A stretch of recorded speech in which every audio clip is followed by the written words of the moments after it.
అసలు నాకు తెలియక అడుగుతా, విజయమ్మ గారికి జగన్మోహన్ రెడ్డి గారికి సంబంధాలకు సంబంధించినంత వరకు నీ ఆనందం ఏంది? నీ సునకానందం ఏం కావాలనుకుంటున్నావు? వాళ్ళు కొట్టుకోవాలా, కొట్లాడుకోవాలా? వాళ్ళు ఒకరినొకరు పలకరించుకోకూడదు, లేదా కొట్లాడుకొని ఏదైనా చేయాలి అని నువ్వు నీ కోరిక అదే అయితే, ఒకవేళ దాన్ని వాళ్ళు డిఫై చేస్తే, అలాంటిది ఏం జరగకపోతే దానికి నువ్వు ఏడవడం ఏందో అర్థం కావట్లా. దానికి ఏడుస్తున్నారా? మనకు అసలు అర్థం కాని విషయం ఏంటంటే, పోనీ నీకున్న అర్హత ఏంది? లోకేష్ ఆయనకు వాళ్ళ తండ్రి చంద్రబాబు నాయుడు గారు, ఆయనకు ఒకరో ఇద్దరు చెల్లెళ్ళు, అక్క చెల్లెళ్ళు అంటారు, ఇద్దరు చెల్లెళ్ళు ఉన్నారేమో, అది కూడా ఎవరికి తెలియదు. రాజశేఖర రెడ్డి గారి కుటుంబము, జగన్మోహన్ రెడ్డి గారి కుటుంబం అంటే అందరికీ తెలుసు. వాళ్ళు ఎవరో తెలియదు ఇద్దరు చెల్లెళ్ళు. ఎవరికైనా వాళ్ళ పేర్లు తెలుసా? అసలు లోకేష్కి వాళ్ళకు గుర్తుపడతాడా? లేదా వాళ్ళని ఎప్పుడైనా దగ్గరికి తీసినారా? చంద్రబాబు నాయుడు వాళ్ళ చెల్లెళ్లతో ఎన్నిసార్లు కలిసి ఉంటాడు? వాళ్ళ కుటుంబాలు కలిసి ఉంటాయా? ఏమిచ్చాడు అసలు? ఈ మధ్యనే రిచెస్ట్ చీఫ్ మినిస్టర్గా వచ్చినట్టున్నాడు చంద్రబాబు నాయుడు గారు. I'm not talking about Lokesh వాళ్ళ ఆయన భార్య ఆస్తి కాదు, చంద్రబాబు నాయుడు ఆస్తి గురించి. రిచెస్ట్ దీని మీద 930 crores 1000 crores ఎంతో ఉన్నారు. ఎంత ఆస్తి ఆయన ఇచ్చాడు చెల్లెళ్లకు? తమ్ముడికి ఎంత ఇచ్చాడు? తమ్ముడు ఒకప్పుడు ఎమ్మెల్యేగా ఉండి, అది కూడా ఈయన అడ్డం పడినా కూడా అప్పుడు బహుశా ఎన్టీఆర్, ఆమె లక్ష్మీపార్వతి వాళ్ళు ఇప్పించినట్టున్నారు సీటు. ఒకసారి అయినట్టున్నాడు, తర్వాత కాంగ్రెస్లో నుంచి అయినట్టున్నాడు. సో ఆయన మళ్ళీ కాంగ్రెస్లోకి వెళ్ళినట్టున్నాడు. ఈ ఆయనకు సంబంధించినంత వరకు ఎట్లా ఆయన ఆరోగ్యం బాగాలేకపోతే ఎంత చూసుకున్నాడు?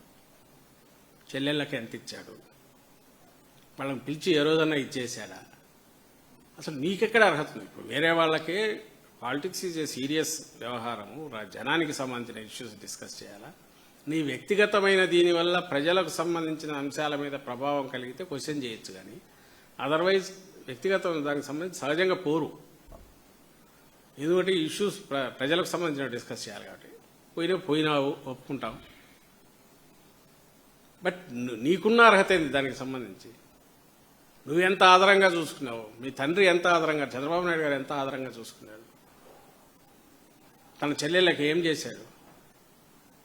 ఇక్కడ పొద్దున్న వేసిన నుంచి జగన్మోహన్ రెడ్డి తల్లికి చెల్లికి అన్యాయం అని బ్యానర్లు కట్టేసి ఇది చేస్తుంటారు. ఏం జగన్మోహన్ రెడ్డి గారు ఏం చేశారనేది వెతికితే ప్రతి దాంట్లో కనపడుతుంది. చెల్లెలకు తను ఉన్నది ఆ టైంలో ఏదైనా 230 కోట్ల దాకా అఫీషియల్గా ఇచ్చినవి ఉన్నాయి.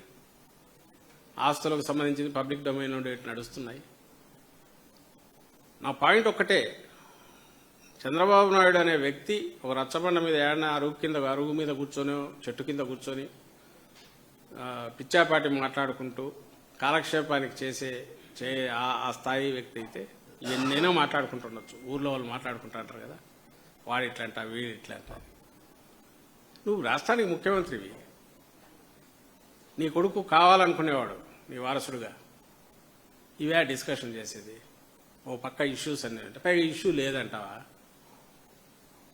వైజాగ్ స్టీలు మొత్తం డిపార్ట్మెంట్లన్నీ ప్రైవేటైజ్ అయిపోతుంటే ప్రైవేటైజేషన్ ఎక్కడుంది అంటే తాట తీస్తాను. ఎవరో నోరు ఎత్తితే అడిగితే ప్రైవేటైజేషన్ ఎక్కడుందంటే,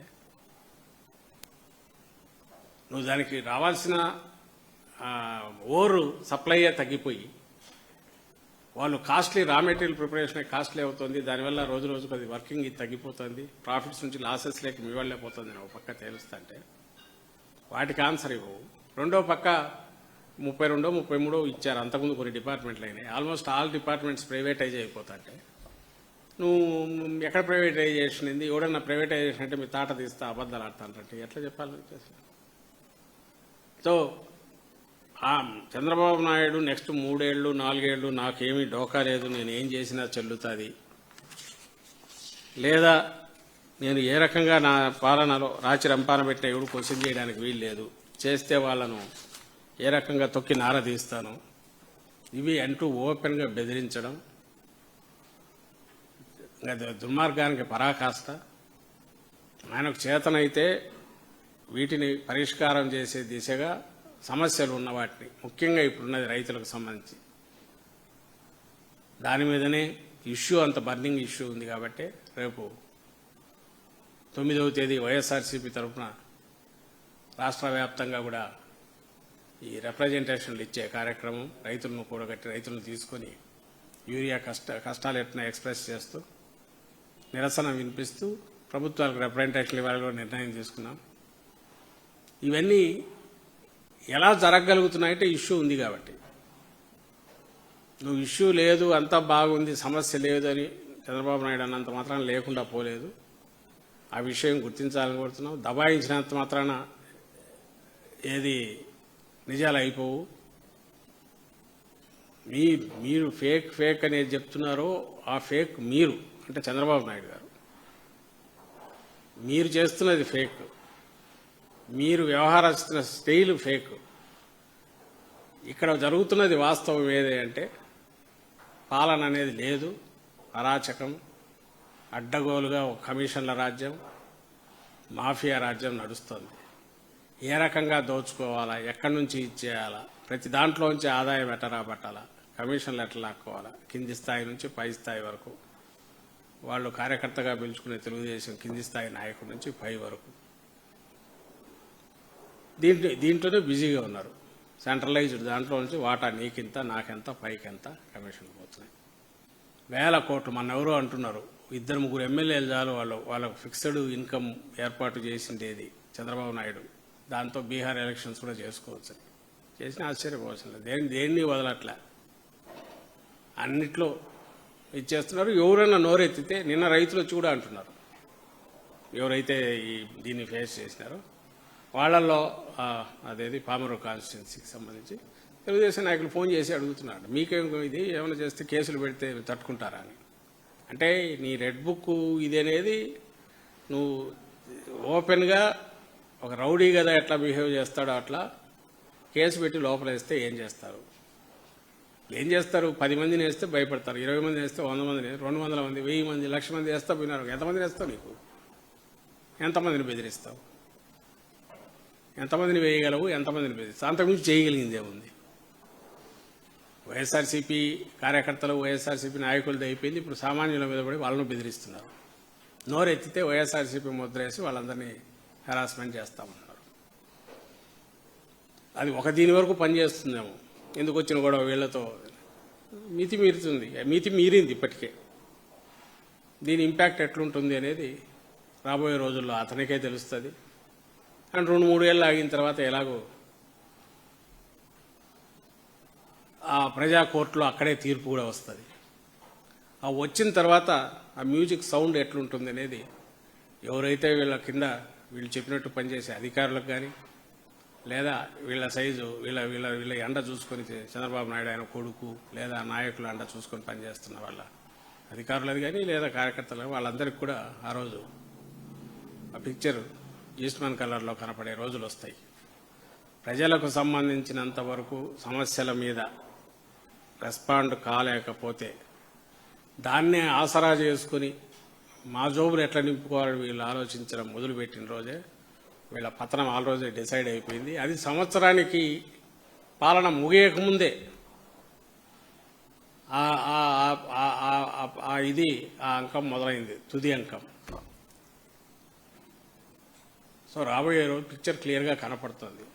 అది ఆయనకు కనపడుతున్నట్టుంది, అందుకే మరీ బరి తెగిస్తున్నట్టున్నాడు రోజు రోజుకు.